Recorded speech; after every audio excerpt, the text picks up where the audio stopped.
Welcome back to Southern Habitat Insights. So deer season here in Alabama opens in a couple days, and I recently made a podcast that is not yet released on Spotify, but I made a podcast about scrapes. It's not very long, but thought I'd put it up here on YouTube with just a couple clips I got from the hunting season last year. So hope you enjoy it. If you haven't already, like and subscribe. Thanks for watching. Welcome back to the Southern Habitat Insights podcast. It is October 12th, and we are just a few days out from Alabama's bow season opener. So coming at you with a podcast about white-tailed deer and scrapes, but first, just like normal, verse of the day coming from the Holy Bible app, and it's going to be Ephesians 1:7. In him we have redemption through his blood, the forgiveness of sins in accordance with the riches of God's grace. Now, let's start the podcast.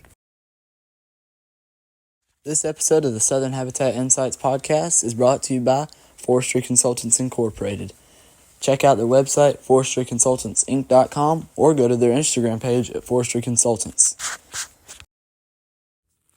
So, what are scrapes in the whitetail world?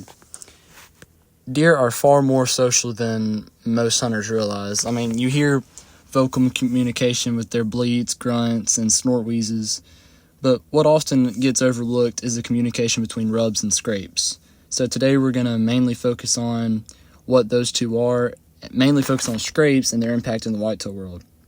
Did you know that both bucks and does will use scrapes? Weird, right?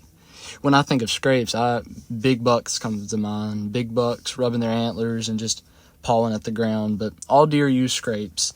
They use scrapes year-round through most of peak scrape activity is in the fall, especially during the rut. When deer use scrapes, bucks will have several different glands being used.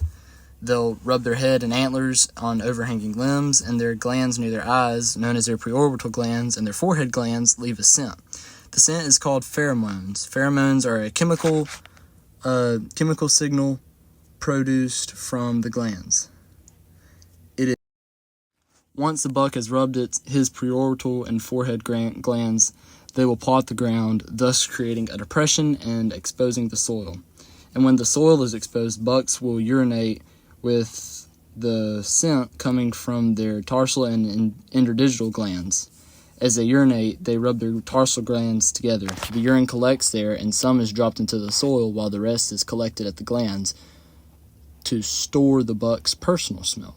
Older bucks tend to urinate more than younger bucks, and that is why if you were to see an older buck in the rut, their tarsal glands are almost black sometimes.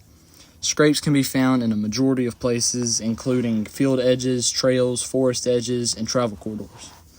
During the rut, scrapes can be hotspot attractions for whitetails. Kip Adams of the National Deer Association recorded 20 different bucks at the same scrape in 13 days during the rut in North Pennsylvania. Even though scrapes are crazy attractions for whitetails, they are probably not the ultimate hunting location. The sad reality is that most of scrape activity happens at the night. The good thing is, bucks use scrapes just before daylight or right after dark, so if you know where a hot scrape is, set up in between the bedding area you think that buck's at and the scrape, and you're bound to catch a buck leaving his bed. Did you know that you can make your own deer scrapes? They are called mock scrapes and can be helpful tools for deer hunting. There are several things you can do when making your mock scrape. The first is keep it as natural as possible by using overhanging branches or connecting a large branch horizontally to a T-post, thus making the scrape form of like the limb coming off the tree. The second thing is do your best of keeping human scent out of it. I like to use my hunting boots or a stick when clearing the ground, and having gloves when working with the branch can be helpful, but I don't always use them, and it still seems to work very well. Finally, pick out a good scent for your time of the year. During the early season, I like to use a just plain buck or doe urine. During the pre-rut, a mix of buck and doe urine work great, but I also use the Tinks pre-rut mix, and I've seen a lot of action using that. Doe in heat scents are also the best during the rut. After the rut passes, using early season scents work great. Thanks for listening to the Southern Habitat Insights podcast.